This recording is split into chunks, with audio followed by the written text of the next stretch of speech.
નમસ્કાર મિત્રો, ગ્રેટ ભાવનગર ચેનલમાં આપનું સ્વાગત છે। જો મારા વિડીયો ગમે તો વિડીયોને લાઇક કરજો, મિત્રો સાથે શેર કરજો અને અમારી ચેનલ સબસ્ક્રાઈબ કરજો।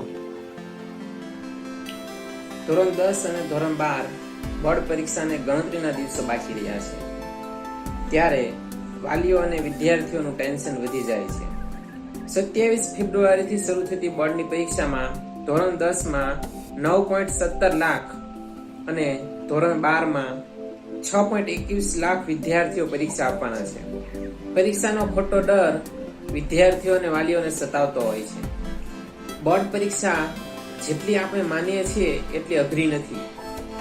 જો વ્યવસ્થિત પ્લાનિંગ કરી અને પહેલેથી જ તૈયારી કરવામાં આવે તો બોર્ડ પરીક્ષામાં ઉત્તમ પરિણામ પ્રાપ્ત કરી શકાય છે।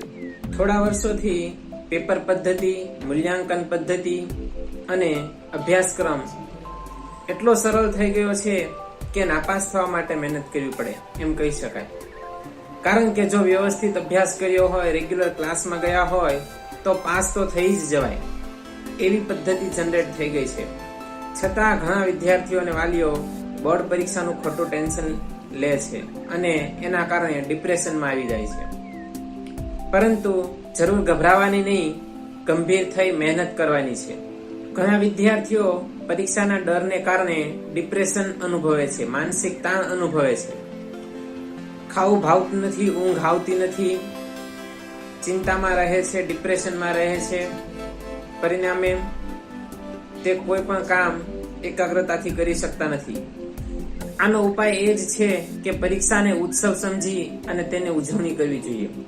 પરીક્ષાને ટેન્શન નહીં પરંતુ પ્રસંગ સમજી, જેમ પ્રસંગમાં આપણે તૈયારી કરીએ છીએ ઉજવણીની, એ જ રીતે પરીક્ષાની પણ ઉજવણી કરવાની તૈયારી કરવી જોઈએ।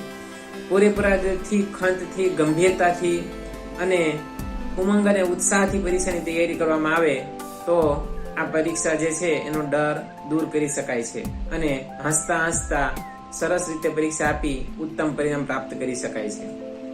તો ચાલો જાણીએ પરીક્ષા પહેલાના હવે થોડા દિવસો બાકી છે તો આ દિવસોમાં વિદ્યાર્થીઓ અને વાલીઓએ શું ધ્યાન રાખવું જોઈએ, શું સાવચેતી રાખવી જોઈએ। વિદ્યાર્થીઓએ ધ્યાનમાં રાખવાની બાબતો, સૌથી પહેલા તો કે આરોગ્ય જાળવવું જોઈએ। પહેલું સુખ તે જાતે નર્યા। જો શરીર સ્વસ્થ હશે તો જ પરીક્ષાની તૈયારી કરી શકાશે। માટે શરીરનું સ્વાસ્થ્ય પહેલા સાચવવાનું છે અને એ માટે સમતોલ આહાર લેવો, બહારનું ખાવાનું ટાળવું, ફ્રૂટ, હળવો ખોરાક લેવો, ઘરનું તાજું રાંધેલું જ ખાવું, શરીર સ્વચ્છ રાખવું અને સવારે વહેલા ઉઠી વાંચવું, સાંજે 1 કિમી ચાલવા જવું અથવા સાયકલિંગ કરવું, મોડી રાત સુધી ઉજાગરાતો ન જ કરવા। આટલી બાબતોનું ધ્યાન રાખવામાં આવશે તો તમારું આરોગ્ય સચવાશે। શરીર સ્વસ્થ હશે તો તમે પરીક્ષાની સારી એવી તૈયારી કરી શકશો। એટલે સૌથી પહેલી બાબત તો કે આરોગ્ય સાચવવું। બીજું, મૌખિક નહીં લેખિત તૈયારી કરો। હવે પરીક્ષા આડે 8 દિવસો બાકી રહ્યા છે તો છેલ્લા દિવસોમાં જે તૈયારી થઈ છે તેની લેખિત રજૂઆત કરો। પરીક્ષા 3 કલાક લેખિતમાં આપવાની છે તો તેની પ્રેક્ટિસ માટે રોજ 1 પેપર લખવાની પ્રેક્ટિસ કરો। ત્રીજું, 5 સ્ટેપ ઓફ સ્ટડી એટલે કે વાંચવાના 5 પગથિયા। વાંચવાની પદ્ધતિ એક છે કે સૌથી પહેલાં તો કે રીડિંગ કરવું જોઈએ એટલે કે વાંચવું જોઈએ। પછી થિંકિંગ એટલે કે જે વાંચ્યું છે એના વિશે વિચારો। ત્રીજું તો કે ડિસ્કશન, જે વાંચ્યું છે, જે વિચાર્યું છે, યાદ કર્યું તમે મનમાં, એ જ વસ્તુ ઉપર કોઈ મિત્ર સાથે ચર્ચા કરો અને ચર્ચા કર્યા પછી એ જ વસ્તુ તમે કાગળ પર ઉતારો એટલે કે રાઇટિંગ કરો। અને છેલ્લું તો કે રિવિઝન, લખ્યા પછી તમે કમ્પેર કરો કે જે વાંચ્યું તો એ જ બરાબર લખાણું છે। જો હજુ એમાં કંઈ કસાચ રહેતી હોય તો ફરીવાર રિવિઝન કરો। 4 સ્ટેપ ફરીવાર: રીડિંગ, થિંકિંગ, ડિસ્કશન, રાઇટિંગ અને રિવિઝન। ડિસ્કશન જો જરૂર હોય તો જ કરવાનું, બાકી રીડિંગ અને થિંકિંગ પછી સીધું રાઇટિંગ અને રાઇટિંગ કર્યા પછી પાછું રિવિઝન। આ રીતે કોઈ પણ એક ટોપિક પર તૈયારી કરવામાં આવે તો એ ટોપિક પૂરેપૂરો સમજાય જ જશે અને એ જ રીતે દરેક વિષયના દરેક ટોપિક, દરેક મુદ્દાઓ તૈયાર કરવામાં આવે। ચોથું, તો યાદ રાખવા માટે શું કરવું।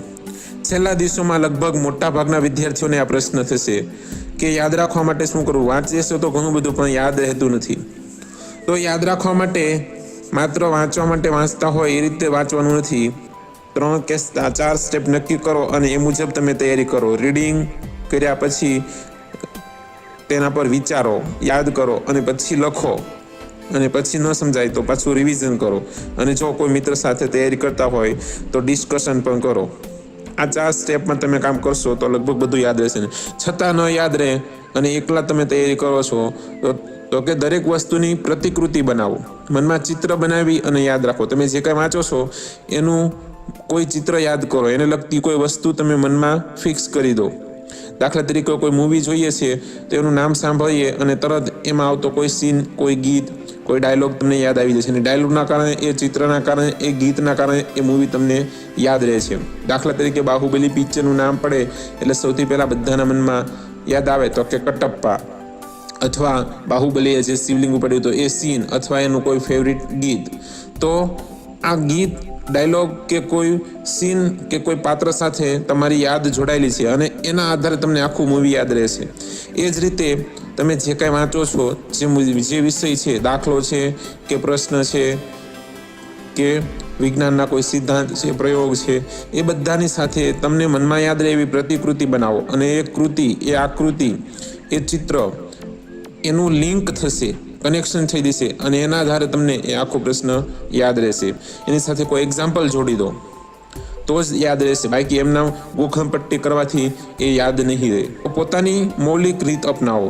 દાખલા તરીકે કોઈ વ્યક્તિ મોટા પ્રશ્નને શોર્ટકટ રીતે યાદ રાખતો હોય તો શોર્ટકટ મેથડ કોમ્પિટિટિવ એક્ઝામની તૈયારી કરતા હોય એ લોકો બનાવતા હોય છે. એ રીતે કોઈ એક અક્ષર ભેગા કરી અને એક વાક્ય બનાવી દો અને એના આધારે મુદ્દાવાઇઝ આખો પ્રશ્ન તમને યાદ રહેતો હોય તો એવી કોઈ શોર્ટકટ કી બનાવો કે જેના આધારે તમને લાંબો પ્રશ્ન પણ ઝડપથી યાદ રહે. તમારી મૌલિક રીત, તમને જે રીતે યાદ રહેશે એ રીતે તમે એને યાદ રાખવા પ્રયત્ન કરો. બીજાની કોપી નહીં કરો, માત્ર ગોખણપટ્ટી નહીં. તો આ થઈ 5મી વાત કે મૌલિક રીતે તમે યાદ કરો. તમારી પોતાની શક્તિ, આવડત મુજબ એને તૈયાર કરો. 6ઠી બાબત તો કે તમારા વાલીને આદર્શ બનાવો. તમે જે કાંઈ કરો છો, તૈયારી કરો છો પરીક્ષાની, તો એના માટે તમારો કોઈ આદર્શ હોય છે. અને બીજા કોઈ નહીં, પણ તમે તમારા વાલીને જ આદર્શ બનાવો કે જે તમને ભણાવવા માટે મહેનત કરી રહ્યા છે. એમણે જે સંઘર્ષ કર્યો છે એ સંઘર્ષને જુઓ. તમારા પર જે કંઈ આશાઓ રાખી છે, અપેક્ષાઓ રાખી છે, અપેક્ષાઓનું પૂર્ણ કરવાનો આ સમય છે. 10 વર્ષ તમારી પાછળ જે મહેનત કરી છે એનું પરિણામ તમારે આપવાનું છે. અને આગળની કારકિર્દી માટે પણ આ વર્ષ મહત્વનું છે. એટલે આ બધી જ બાબતોને યાદ કરી અને પછી વાંચવા બેસો. માત્ર માર્કશીટમાં માર્ક્સ લાવવા માટે તમારે ભણવાનું નથી. સ્કોલર સ્ટુડન્ટ છે, જેને A1 ગ્રેડ આવે એમ છે, A1 ગ્રેડના વિદ્યાર્થીઓ છે, એ ખાસ ધ્યાન રાખે કે તમારો ગ્રેડ જે છે એ જળવાય. જેથી કરીને A1 ગ્રેડમાં લગભગ શહેરની મોટાભાગની પ્રાઇવેટ સ્કૂલો ફ્રીમાં ભણાવતી હોય છે અથવા 50થી 80% સુધી સ્કોલરશિપ આપતી હોય છે. તો એ 1 માર્ક માટે પણ તમારો ગ્રેડ નીચો જશે તો તમારા વાલી જે છે એને ઘણી બધી ફી ભરવી પડતી હોય છે. એટલે તૈયારી પૂરેપૂરી કરજો. હા, કદાચ 1 માર્ક માટે તમે A1 ગ્રેડ ન લાવી શકો તો નિરાશ થવાની જરૂર નથી, પણ આપણે બનતા પ્રયત્નો કરવા કે સારામાં સારો ગ્રેડ લાવી શકાય. વાલીઓ માટે સાવચેતી ધ્યાનમાં રાખવાની બાબતોની વાત કરીએ તો શ્રેષ્ઠ શાળામાં ભણાવ્યા, બધી જ સુવિધા આપી, તો સાથે સાથે થોડી હૂંફ પણ આપવી જોઈએ. તમારા બાળકને, તમારા વિદ્યાર્થીને માત્ર સુવિધા જરૂરી નથી, પ્રેરણા, પ્રોત્સાહન અને પ્રેમની પણ જરૂર રહે છે. ઘરમાં પરીક્ષાને અનુકૂળ વાતાવરણ આપવું જરૂરી છે. કોઈ જાતનું દબાણ ન કરવું, સમજાવવા જરૂરી છે પણ મારપીટ, ગુસ્સો ન કરવો. તેના આરોગ્યની કાળજી રાખવી. ઘરના પ્રશ્નો, પારિવારિક ઝઘડાઓની અસર વિદ્યાર્થીના અભ્યાસ પર ન થાય તે જોવું જોઈએ. કોઈ સાથે સરખામણી ન કરવી. વધુ પડતી અપેક્ષાઓ ન રાખવી. પ્રસંગો કરતાં પરીક્ષાને મહત્વ આપવું અને પરીક્ષામાં શક્ય હોય તો એને લેવા મૂકવા માટે જાતે જવું. કારણ કે અકસ્માત થઈ શકે છે. ટ્રાફિકના પ્રશ્નો વધી ગયા છે. શહેરમાં અકસ્માત ન થાય તે માટે તમે સાથે હો તો વધારે સાવચેતી રહે છે. પરીક્ષા પૂરી થાય ત્યાં સુધી મોબાઈલ, ટીવી જરૂર પૂરતા જ આપવા. બસ એટલું જ. બધા જ વાલીઓ અને વિદ્યાર્થીઓને બેસ્ટ ઓફ લક.